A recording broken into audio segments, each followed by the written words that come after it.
Adam White last updated on 923, October 14, 2017 in Blade Runner. Harrison Ford's Deckard has to track down a group of renegade replicants who've returned to Earth seeking their maker.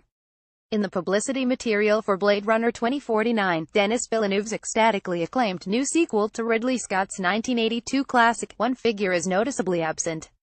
At the end of the original, Sean Young's Rachel, an experimental replicant with the memories and consciousness of a human, was seen riding off into the unknown with Harrison Ford's LA cop, Rick Deckard. Young has a fleeting, computer-generated appearance as a digital copy of Rachel in the new film, but the actress, whose performance as a slinky, fragile and unknowing cyborg marked the 28-year-old as one of the major up-and-comers of the 80s, has all but disappeared from view. While Ford went on to cement his position on the Hollywood A-list, a decade after Blade Runner's release, Young's career was in ruins, thanks to a toxic mix of highly public, erratic behavior combined with borderline misogyny received from some of the people she worked with. Read more. Blade Runner 2049 getting rave reviews from critics. Blade Runner 2049 final trailer exposes more plot, keeps more surprises, wet add touch of magic to Blade Runner 2049. Blade Runner trailer has Ryan Gosling follow Harrison Ford's footsteps. Literally, Sean Young played the replicant Rachel in Blade Runner.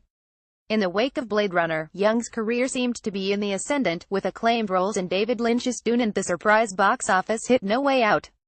But the wheels soon began to fly off when an alleged affair with actor James Woods on the set of their drama The Boost resulted in a major dent to her reputation. While both have always denied they were an item, Woods filed a $6 million harassment suit against Young that year, claiming she had stalked him and his fiancée, Sarah. Some of the more outrageous accusations included that Young had left a butchered voodoo doll on the doorstep of their home. Sean Young twirls her gown as she arrives on the steps at the palace for the closing ceremonies and the awarding of the Palme d'Or for Best Film at the Cannes Film Festival in 2000. Young repeatedly denied that she was the source of the doll, or that she had stalked the couple, telling Entertainment Weekly in 1992 that the scandal boiled down to two people plotting to set me up and make me look like I was a crazy person, partially because of their own mental illness, partially because of revenge. Dramatic tales of Young's antics, including the rumor, denied by both parties, that she once superglued Woods' penis to his leg helped create a narrative of wayward behavior that eclipsed some of the treatment she suffered at the hands of her co-stars. In 1987, midway through shooting a supporting role in Oliver Stone's Wall Street, her co-star Charlie Sheen stuck a note on her back. It read, "I am the biggest C in the world." Sean Young and Matt Dillon teamed up for a kiss before dying. Young had already infuriated Stone with her repeated insistence that she should have been cast as the film's leading lady instead of Daryl Hannah, and Sheen's dislike of her convinced Stone to take drastic measures. Stone cut out Young's entire subplot from the script, sent her packing from the set and had her quietly dropped off at a New York bus station. The Wall Street story gets to the root of the Sean Young conundrum. Neither a helpless victim of Hollywood's uglier side, nor the sole orchestrator of her own demise, Young is just as difficult to fully defend as she is to wholly condemn. And yet, she has become a Hollywood punchline in a career more notable for the parts she has lost than the parts she has played. In 1989, Young was fired from the set of Warren Beatty's Dick Tracy. She was initially cast as Tracy's girlfriend, Tess, who welcomes into their home a young orphan boy named The Kid. According to star Peter Biskind's Beatty biography, Beatty had second thoughts about Young's casting when she insulted a young boy auditioning to play the role. Beatty claimed she wasn't maternal enough for the part, and replaced her with Glenn Headley. Sean Young starred opposite Kevin Costner in No Way Out. Young's version of what happened was a bit different.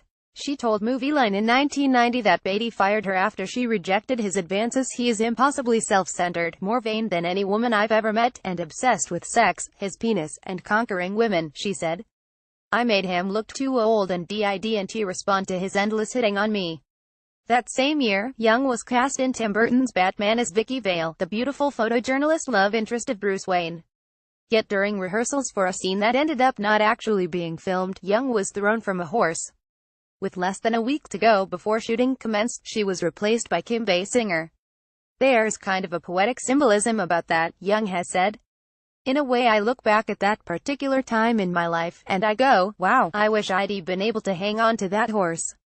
Sean Young outside the 2011 Governor's Awards in Hollywood. 2 years later, hearing that Burton was casting the role of Catwoman in the Batman sequel, Young stormed the Warner Brothers lot dressed in a homemade Catwoman costume and attempted to convince Burton to hire her.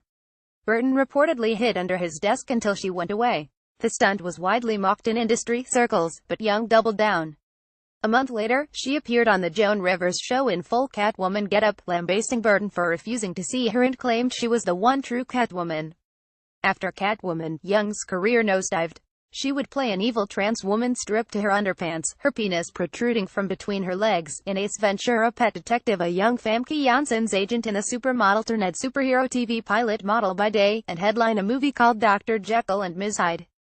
From 1992 until 1996, she was nominated for 7 different Razzie Awards, winning 2 for her dual roles as twins in the sub-Basic Instinct thriller A Kiss Before Dying.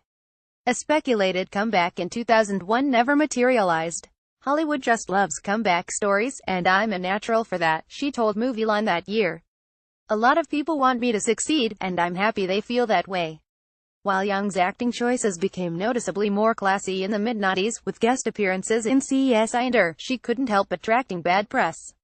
At the 2006 Academy Awards, she tried to crash the Vanity Fair Oscar party before being escorted out by security. 2 years later, she drunkenly heckled George Clooney, Marion Cotillard and director Julian Schnabel at the Directors Guild of America Awards.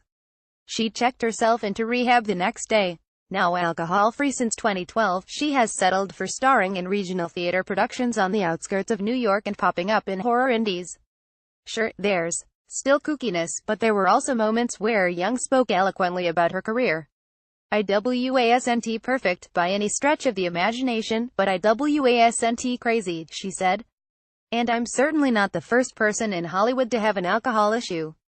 I was a little bit of a whipping girl, and my wings were clipped by a few people that were in a position to do that." Young has for decades been a compelling performer, despite her off-screen downfall so often eclipsing it. But what makes her so endlessly fascinating is the sheer anarchic drama of that downfall. An admirably unapologetic acting rebel, Young has repeatedly proved herself to be a one-off, even if it cost her the kind of career she seemed so set up to have. Few would ever insult A-list directors while dressed in a costume shop catsuit on daytime TV. But, then again, few will ever be Sean Young. The Telegraph, London.